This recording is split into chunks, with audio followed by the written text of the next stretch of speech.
It's a Jeep, and it's also a pickup truck. Yep, this is the new 2020 Jeep Gladiator. Could it be the coolest mid-size pickup truck out there?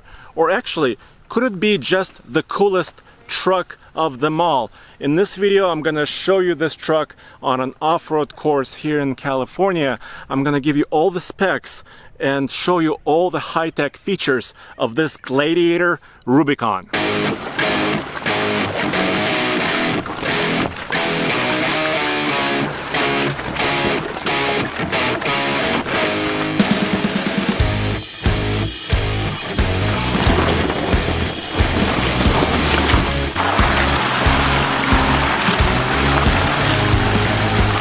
Before we get to all the cool off-road bits on this Rubicon, any pickup truck has to start with a good solid foundation.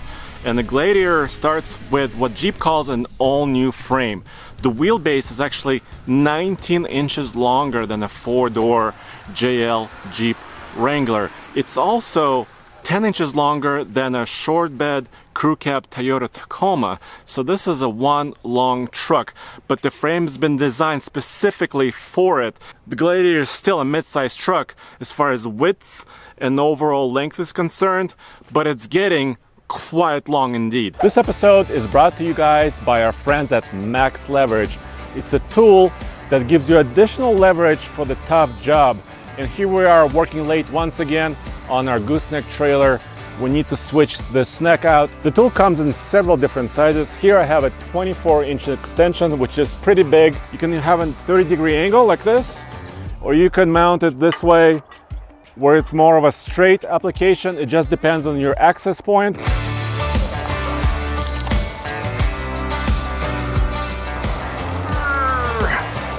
It's moving. Don't break my wheelbarrow. Hold on. Don't break my back. Oh, let me help you. Ah! See why I have the wheelbarrow there? Woo! Use the link below to get more details about Max Leverage. You can buy a tool in a single size, or you can buy several of them together as a bundle. In this video, I cannot tell you three things. I cannot tell you how the Gladiator drives, what the fuel economy numbers are, and also what the price is. It's because Jeep has many different journalists here this week reviewing the new truck, and they want to make it fair to all of them, and that information is going to come out on March 30th. So go back to our website tfltruck.com for all the data, and also to this channel. Of course, the reason why the Gladiator is cool, it's because it has off-road cred and it has the gear to back it up. I'm talking about solid axles front and rear, and these are Dana 44 third generation axles. But on the Gladiator, the tube of the axle itself is thicker, about 10 millimeters, to handle the heavier payload and towing capability that this truck has. And you get these Dana 44s no matter which Gladiator you purchase. If you get the base sport model, same axles except the width. When you step up to the Rubicon or the maximum towing package, you get slightly wider axle, about 1 inch wider, and Jeep says that's done for better stability. Why does it matter that the truck has solid axles front and rear? Well, in this case, it matters a lot for maximum articulation. When on the Rubicon you disconnect the front sway bar, which is just a push of a switch, the RTI score, the Ramp Travel Index score for this truck is 623 points. If you compare it to a truck like a Toyota Tacoma four-wheel drive, that truck's score is about 410, 415. So this truck has much more articulation. That means you can keep the tires on the earth and claw your way through obstacles. That's really good for off-roading. Of course, front and rear locking differentials on the Rubicon as well. Perhaps the not so cool part of the Gladiator is actually under the hood. Personally, I was hoping for more power and more torque. It's a 3.6 liter gas V6, the Pentastar, with a rating of 285 horsepower and 260 pound-feet of torque. There's a choice of two transmissions, an 8-speed automatic, like you see in this Rubicon here, or you can also, of course, get the 6-speed manual, which is awesome. How cool is that? You got a crew cab, mid-sized truck with 2 solid axles, a manual transmission, 4-wheel drive, and well, you can take a roof off as well. There's a soft top, there's a premium soft top, and then there is this, either black or body colored Freedom tops. And they work very similar to the way that the Wrangler top works. Just 4 latches, and boom! You have unlimited sky and headroom. This is a Sport with a Sunrider soft top. Let me show you how it works. You can actually push it up and drive with it folded. And the thing about it, it doesn't go into the bed as to not to protrude into the cargo area. You could still carry your cargo and you could still go topless.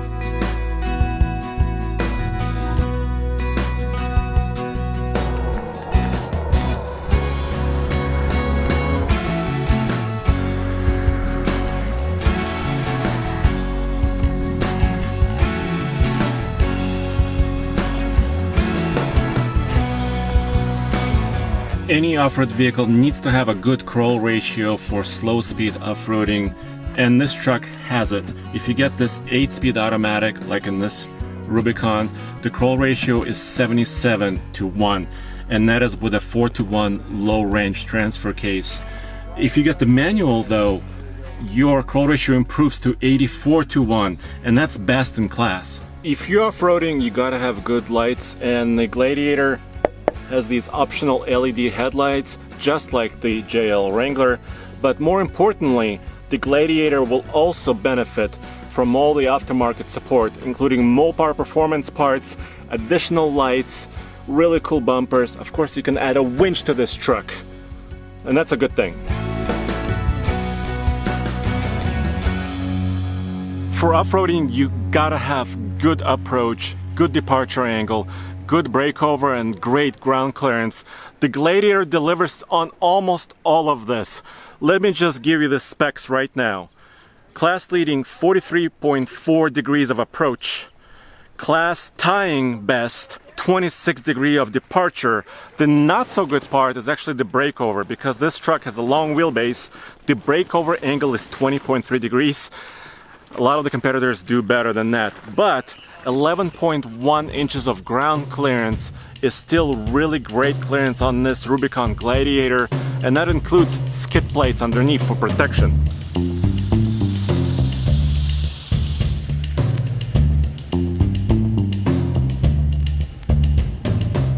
Gladiator is a truck, so it's gotta perform like one, right? So it does have a dampened tailgate. The spray and bed liner is optional, and this tonneau cover is also optional, and this is designed by Jeep, and it has a cool feature. You can just fold it right away without any latches, and it's spring loaded, so you can actually drive like this, and you can actually put some longer items like fishing poles maybe. Then the tailgate has a 45-degree angle position. The way you do it is actually put these cables in these latches, and now the tailgate can remain this way. This is to carry 4x8 sheets of material where they can slide in here and actually go on top of the fender wells and rest here. This tailgate is capable of holding up to 1,800 pounds, and the maximum payload capability on the Gladiator is 1,600 pounds. Then if you want to roll up the tonneau cover, you can pull this latch and just start rolling it. It's pretty neat, and you can secure it against the cab there. If you're wondering, there's an Easter egg here, Love 419. This has to do with the area code where the truck is made in Toledo. Any truck has to have interior space, and in this case the Gladiator has class-leading rear legroom. I'm 6'2", my legroom here is tight, but I can see it is very similar to a Tacoma or a Chevy Colorado, especially if I move this seat a little bit forward. This is pushed all the way back. But it also has class-leading headroom. Miles of headroom here with a Freedom top or even a soft top. Of course, unlimited headroom with the top removed.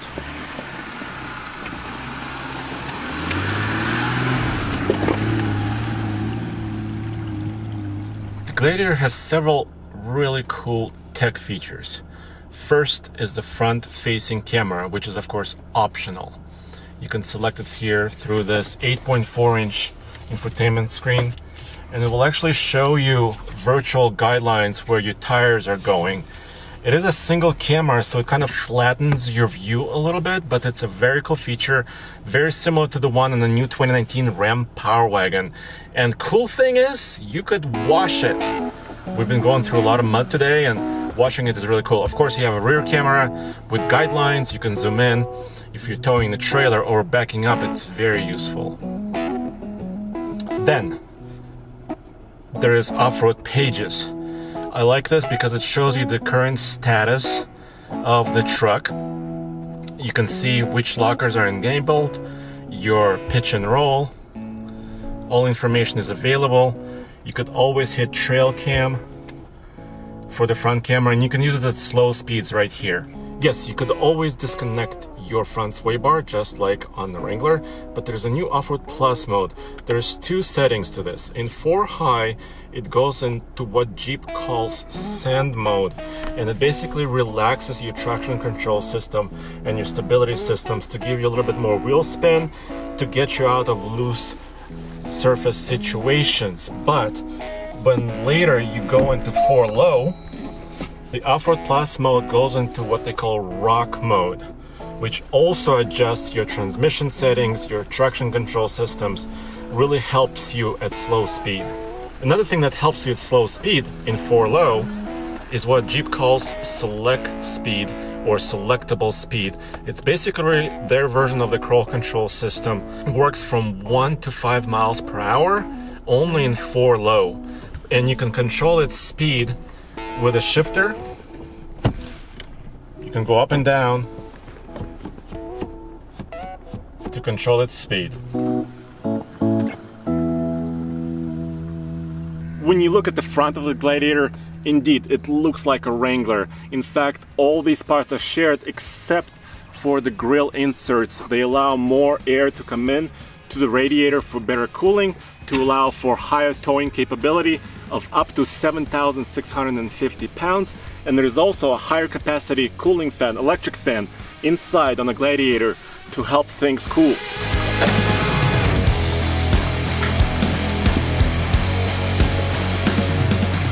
Okay, have I convinced you? Is the new Gladiator the coolest truck of them all? What other truck can you get front and rear solid axles, really great articulation, front and rear lockers, and 4-wheel drive obviously with a crew cab, with a really good crawl ratio and a manual transmission option and a topless roof? I think it's the coolest. Go back to tfltruck.com for more news, views, and real-world reviews, and we will also have a full driving review with price and fuel economy coming up really soon.